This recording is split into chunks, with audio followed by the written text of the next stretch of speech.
testimony, Mr. Fahey.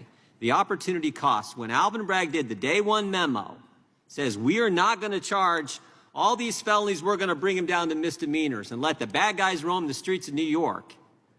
How that squares with what happened here, that to me is the real issue. That's the issue that most Americans see, like, we're going to do this to the former president of the United States, meanwhile, take felony charges against really bad guys on the street and bring them down to misdemeanors. That's the opportunity cost here, I believe, in Manhattan. You get the last word, Mr. Fahey.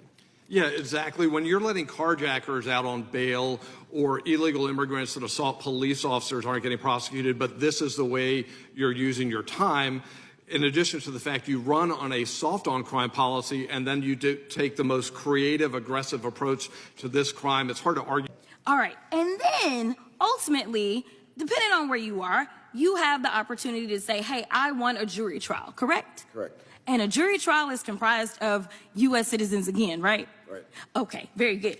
All right, so can you tell me so far if all of this took place in the case in New York? Yes, it did. Oh, okay. All right, so you get to trial. Now, when you show up to trial and you're facing a felony amount of time, as a defendant, are you not entitled to an attorney? Yes, you are. And your attorney is allowed to pick the jury, they're allowed to present evidence, and ultimately it is a jury of your peers who decides whether or not you are guilty or not, correct?